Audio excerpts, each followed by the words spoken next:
சிறப்பு வாய்ந்த மரம் தான். அதுதான் நம்ம குறிப்பிட்டு இங்க சொல்லணும். சொல்லுங்க சார், இன்னும் வேற என்னென்ன பயன்கள் அதுல இருக்கு? வேற என்ன பயன்கள்? ஆற்று ஓரங்கள்ல மண்ணரிப்பு தடுக்குது. முக்கியமா அதனுடைய வேர் வந்து மரம் எவ்வளவு உயரம் இருக்கோ அதே உயரத்துக்கு கீழே பூமிக்குள்ள வேர் போகுது. மண்ணரிப்பை தடுக்குது. அதனாலதான் நம்ம அந்த காலத்துல தமிழர்கள் வந்து ஆத்துக்கரை ஓரம் சாலை ஓரங்கள்ல நெடுதலும் அந்த மரங்களை வச்சிருக்காங்க. அது காரணம் வந்து மண்ணரிப்பு தடுக்கிறது, மழைநீரை சேகரிக்குது. அதாவது குளங்குட்டையை சுத்தி அந்த வச்சிருப்பாங்க, கேணிகளை சுத்தியும் பனைமரம் வச்சிருப்பாங்க. அது காரணம் வந்து நிலத்தடி நீர்மட்டத்தை மழைநீரை சேகரிக்கக்கூடியது, நிலத்தடி நீர்மட்டத்தை காக்கக்கூடியதுங்கிற சிறப்பு பனைமரம். அது வந்து பொதுவாகவே வந்து முன்னோர்கள் சொல்லி கேட்டதுண்டு, பனைமரங்கள் எங்கெங்கெல்லாம் இருக்கோ அங்க நீர்வளம் கண்டிப்பா இருக்கும், அங்க வந்து வீடு கட்டுறதுக்கோ இல்ல விவசாயம் பண்றதுக்கோ ஏற்ற இடம் அப்படின்னே சொல்லி கேள்விப்பட்டிருக்கோம். அந்த அளவுக்கு வந்து நீர் வரத்தை வந்து அது தன்னுள்ளே வச்சுக்கொள்ளுது. அதுக்கு அதோட தகவமைப்பே அந்த மாதிரி மாறி போயிருக்கிறது நீங்க சொல்லியே நாங்க தெரிஞ்சுக்கிறோம்.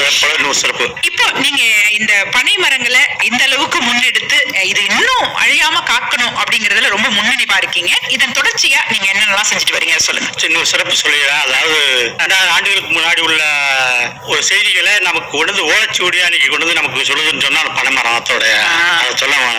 அதாவது அந்த பனை ஓலைகள்லாம் நமக்கு வந்து இப்ப பேனா வச்சு கம்ப்யூட்டர் வச்சு எழுதுறோம். அப்போ வந்து பனை ஓலையில எழுத்து ஆணிகளை வைத்து அதை எழுதி பதிவு பண்ணிருக்காங்க. இன்னமும் நமக்கு அழிக்காம அதை கொண்டு வந்து சேர்த்துடுச்சு. நமக்கு பல தலைமுறை கடந்து நம்ம அதை பார்க்கிற வாய்ப்பு.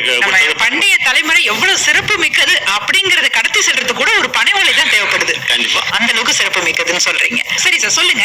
இப்ப வந்து அடுத்த கட்டமா உங்களுடைய முனைப்பு எப்படிப்பட்டதா இருக்குது இந்த பனை நடு தொடர்பா? இந்த பனை வந்து இன்னும் அதாவது நம்ம தமிழ்நாட்டுல ஒரு 50 லட்சம் பனைமரங்கள் இருந்ததா ஒரு கதை சொல்றாங்க.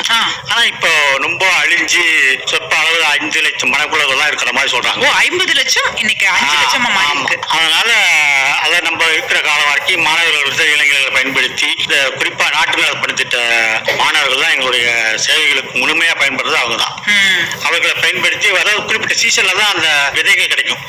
மற்ற மரங்கள் மாதிரி அப்பப்போ கிடைக்காது. இது வந்து பனைமரம் வந்து ஆகஸ்ட் செப்டம்பர்ல நிறைய கிடைக்கும். அதாவது இந்த நொங்கு வெட்டிட்டு மிச்சம் இருக்கிறது மட்டும்தான் அது விதையா மாறும். பணம் பழமாகி அதாவது கீழே விழுந்தா விதை. ஒரு பழத்தை எடுத்தோம்னு சொன்னா 3 விதை. அக்னி நம்ம வாழ்க்கையில ஒரு முக்கியமான அங்கம். திருமணம், கிரகப்பிரவேசம், ஏன் நம்ம வாழ்க்கையில வர அனைத்து ஆரம்பங்களுக்கும் சாட்சி அக்னிதான். நம்ம நம்பிக்கைக்கு உறுதுணையா இருப்பதும் அக்னிதான். தரமானதை உருவாக்குறதும் அக்னிதான். இப்படி தரத்தினால உருவாறதுதான் அக்னி 500D கம்பிகள். உறுதி, தரம் மற்றும் நம்பிக்கையின் அடையாளம் அக்னிக்கு நிகர் அக்னிதான்.